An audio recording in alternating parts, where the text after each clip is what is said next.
Hello, and welcome back to Storyphile, where we discuss stories in all mediums, including books, movies, TV shows, and sometimes even video games.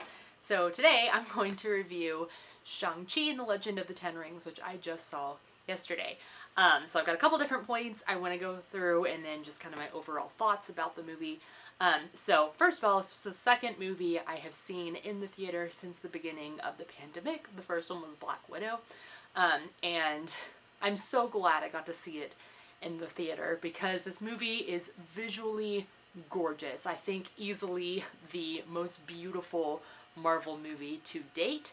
And I'm so glad that I got to see all of that on the big screen. It was incredibly immersive and vibrant and just beautiful. And I don't think that would have been the same if I had just seen it at home. So that's just kind of initial reaction was, oh my gosh, this movie is beautiful. It also had an absolutely stunning soundtrack. I always listen for soundtracks in movies just as a musician, but I have a soft spot for kind of like Eastern sounding music, and I just loved what Joel P. West was able to do with the soundtrack to this movie.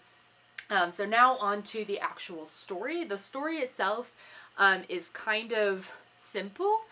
Just kind of your regular like run-of-the-mill hero's journey story. You don't really get anything like new per se, but that's not where the interest lies. The interest of the movie lies more in the world building, the lore, the martial arts.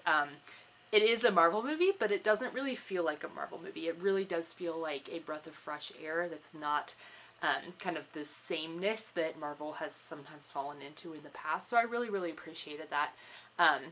But of course, there was still like, you still kind of follow the Marvel formula, particularly in the third act, which was easily my least favorite part of the movie. The big like CGI monster battle thing. Not a huge fan of that. That's probably what takes the movie down a peg for me. But still looked really good. Still really solid CG. Just not something that I particularly enjoy, especially when the action sequences are just so solid throughout the rest of the movie. So now let's talk about the action sequences. This movie was made for me. I'm a sucker for martial arts movies. I love martial arts. I don't know any martial arts, but I love seeing them in movies, which always has impressed me, whether that's something like Avatar that was heavily inspired by real martial arts, or something like Crouching Tiger, Hidden Dragon, which this one seemed to take like very obvious like nods from. So I just love martial arts movies, so that's already like, I'm already gonna like that. But oh my gosh, the action scenes in this movie are so good. Like, easily some of the best in all of the MCU. The opening bus fight scene towards the beginning of the movie, the scene on the scaffolding, and then of course, my favorite scene of the movie, the people who will eventually become Shang-Chi's parents when they meet for the first time and they have their fight. It's not even like a fight, it's like a dance, just with these conflicting ways of knowing how to do combat. Was just so beautiful. I was just amazed at the action in this movie.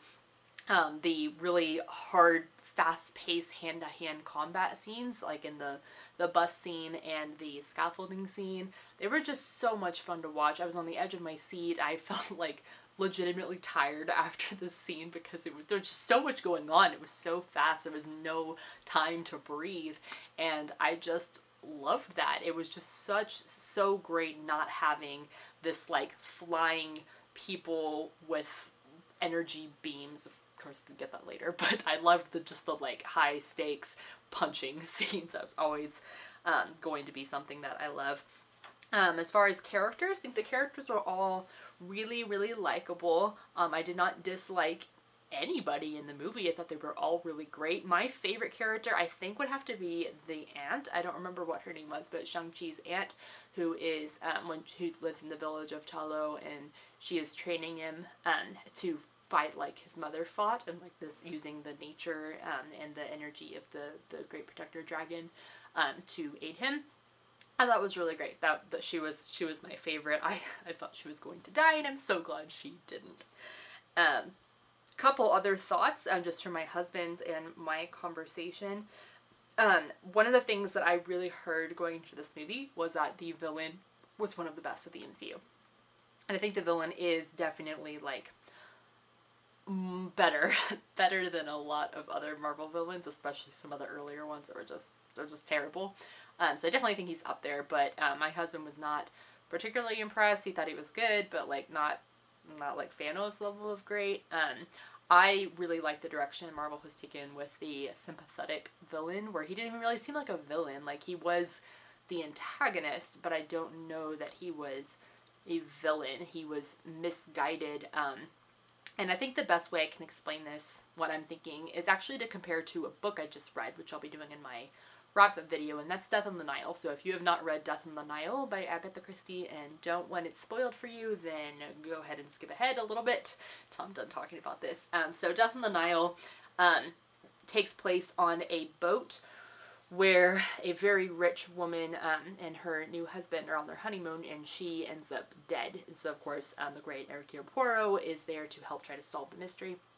And it turns out that Lynette, the girl who died, was actually murdered by her husband and her best friend. So her husband was engaged to her best friend, and she kind of like stole him from her. And kind of what happens at the end is that the best friend and her husband, they get caught by Poirot, obviously, because Poirot was going to find them. So they get caught, and they know that, I mean, they're going to be put to death because they've committed murder. They've actually murdered like several people just for various reasons throughout the course of the book. So the girl, Jackie, she shoots her husband, and then she shoots herself at the end in a very, like, I don't want to say romanticized, but a very like dramatic scene where she does not believe that she can live without him. And then if he's going down for the crime, then she's going down too. So it kind of reminded me of, that's kind of what I thought of when I watched Shang-Chi. I probably wouldn't have thought that if I hadn't just finished the book like 12 hours before I watched it. But it really made me think about love and when love goes too far. So like in Shang-Chi, the dad, Wenwu, he loves this woman that was his wife. He loves her so much that he just completely lost himself when she died, and is willing to do literally anything to get her back, and has just lost sense of reason.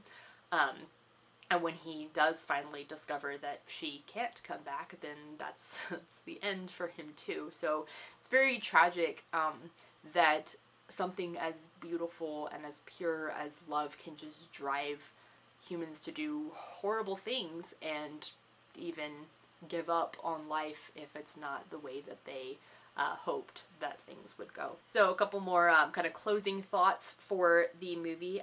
My husband, his favorite scene was all scenes with the dragon, fighting the sea dragon and riding the dragon. He loves dragons, so he was definitely loved the dragon. I already mentioned I loved the scene with Shang-Chi's mom and dad doing their kind of fight, and then similarly when Shang-Chi is like fighting with his aunt and learning how to fight more like his mother.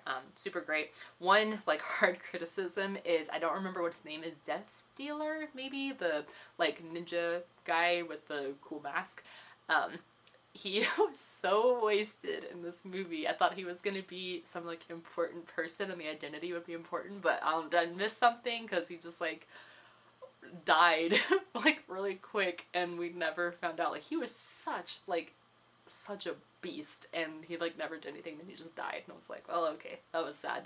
So that was like kind of a hard criticism, is that there was this really cool character that was introduced and never went anywhere. But otherwise, I thought the movie was really, really solid. I've seen some people put it in top 3. I don't think I'd put it in top 3. Easily in top 10. My current list on Letterboxd, I have it as my number 8.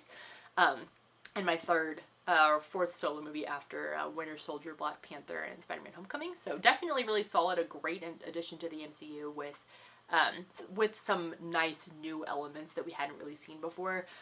But I don't think it was anything particularly mind-blowing or mind-bending. So my final rating, I think, going to be for this is about a 9 out of 10, 4.5 out of 5 over on Letterboxd, about 90%, right about like where it's in on Rotten Tomatoes. So definitely recommend if you have not seen Shang-Chi yet. It's definitely worth your time, worth a watch, and a solid addition to the MCU. So that's all for this time, and I will see you in the future.